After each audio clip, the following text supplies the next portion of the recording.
उसी दिन जब वो कॉन्स्टिट्यूएंसी बनती है तो उसी दिन आप रिजल्ट को इन्फ्लुएंस कर लेते हैं। अब कोई भी कैंडिडेट आ जाए वो आपको नहीं हरा सकता, क्योंकि आपने कॉन्स्टिट्यूएंसी ही ऐसी बनाई है जो आपके अपने वोटर्स पर मुश्तमिल है। धांधली की पैदावार, लोटे, डाकू, जुर्लू और फ्रॉड इलेक्शन, इस जैसे अल्फाज हमारी सियासी और इंतखाबी यादाश्त के साथ चिपक कर रह गए हैं। आए रोज सियासी निजाम मफलूज और सियासी जमातें एक दूसरे से गुत्थम गुत्था रहती हैं। टॉक शो पाकिस्तान बेनकाब कर रहा है उन तमाम हथकंडों और हरबों को जो पाकिस्तान के इंतखाबी निजाम की तबाही का बायस बने। इलेक्शन कमीशन ऑफ पाकिस्तान के साबिक ओहदेदार राना मोहम्मद असलम खान पाकिस्तान की इंतखाबी तारीख में धांधली और गैर आईनी इकदामात पर रोशनी डाल रहे हैं। टॉक शो पाकिस्तान इस तारीखी सिलसिले की 7वीं किस्त पेश कर रहा है।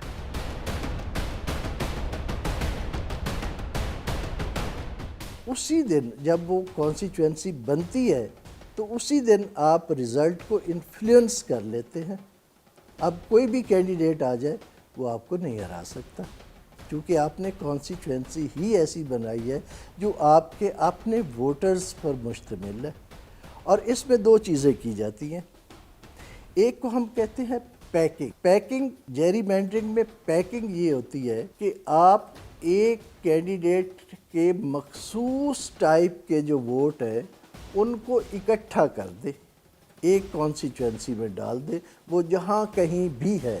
अब मॉडर्न टेक्नोलॉजी से ये भी है कि अगर कोई कहे कि मेरे कबीले के लोग जो है वो गुजरांवाला में है तो पूरा कबीला उठा के उस कॉन्स्टिट्यूएंसी में दर्ज कर दिया जाए।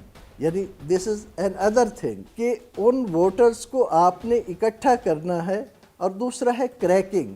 आप ये समझते हैं कि यार इनकी जो है इस कॉन्स्टिट्यूएंसी में इन्फ्लुएंस है, इसके वोटर्स जो है ये इकट्ठे हैं, एक जगह पर है, तो आप उसको 3 हलकों में तकसीम कर दें। एक पोर्शन उसका आप निकाल के एक कॉन्स्टिट्यूएंसी में डाल दें, दूसरा पोर्शन निकाल के आप दूसरी कॉन्स्टिट्यूएंसी में डाल दें और एक पोर्शन तीसरी कॉन्स्टिट्यूएंसी में, तो वो तीनों कॉन्स्टिट्यूएंसीज़ में माइनॉरिटी में चला जाएगा।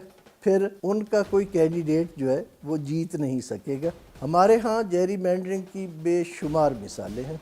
हमारे जब कौमी और सूबाई असम्बली की नशिस्तें जो हैं उनकी हल्का बंदी होती है तो हमारा अनब्रेकेबल यूनिट जो है वो होता है पटवार सर्कल। पटवार सर्कल जो है ये एक रेवेन्यू का यूनिट होता है और माली पटवारी जो है उसका सरबराह होता है। उसमें 2 या 3 गांव जो है वो शामिल होते हैं। बाज़ दफ़ा अगर रेवेन्यू स्टेट बड़ी है तो वो सिंगल भी हो सकती है, एक रेवेन्यू स्टेट भी हो सकती है, 2 भी हो सकती है, 3 भी हो सकती हैं, तो उसको हम तोड़ते नहीं हैं। अब कैंडिडेट जब हल्का बंदी हो रही होती है तो वो देखता है कि कहाँ कहाँ कौन कौन सा पटवार सर्कल या कानूगो हल्का है। इससे ऊपर जब ग्रुप ऑफ पटवार सर्कल जो है वो कानूगो हल्का होता है कि ये पटवार सर्कल निकाल दिए जाए, यहाँ पे कंसंट्रेशन जो है ये मेरे मुखालिफ उम्मीदवार की है, इसको निकाल दिया जाए, और या पूरा कानूगो हल्का ही निकाल दिया जाए और फुलां जो है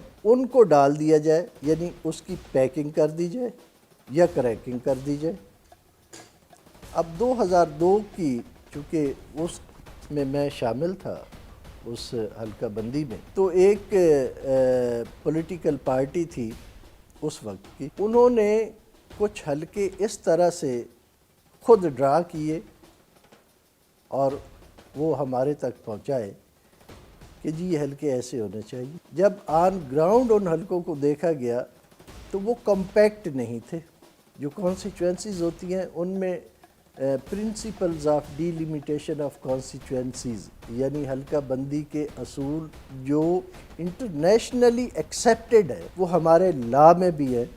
हमारे कानून में पहले डिलिमिटेशन एक्ट 1974 होता था, अब इलेक्शन एक्ट 2017 उसकी सेक्शन 20 में दिए हुए हैं।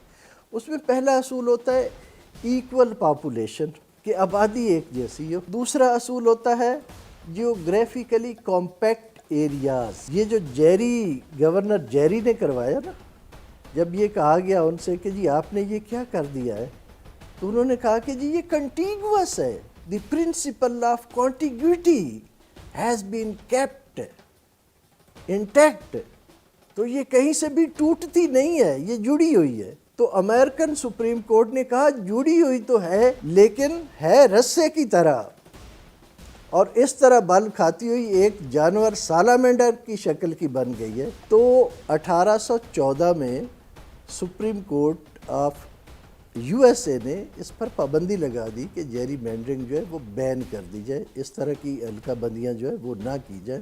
تو پھر کانٹیگوٹی کا لفظ جو ہے نا اس کو نکال کے جیوگرافیکلی کمپیکٹنس کا لفظ جو ہے وہ ڈالا گیا کہ ہلکے کمپیکٹ ہونے چاہیے، یہ نہیں ہے کہ جڑے ہوئے یہاں سے شروع ہوں اور وہ چلے جائیں کلر کار تک کو، ایسا نہیں، کہ وہ کمپیکٹ ایریا ہو۔ اور تیسرا facility of communication and public convenience, کہ ان علاقوں کے اندر موومنٹ کے لیے جو ہے وہ کمیونیکیشن کی فیسلٹیز ہوں اور لوگوں کی سہولت ہو۔ چوتھا جو پرنسپل ہے وہ ہے فزیکل فیچرز، کہ جو کانسٹیچوئنسی آپ بنا رہے ہیں اس کی جو فزیکل فیچرز ہیں وہ ایک جیسے ہیں، یعنی اگر وہ پہاڑی ہے تو آپ پہاڑی علاقے کو ہی اکٹھا کریں، اگر وہ صحرا ہے تو صحرا کو ہی اکٹھا کریں، اگر وہ میدانی علاقہ ہے تو میدانی علاقے کو ہی اکٹھا کریں۔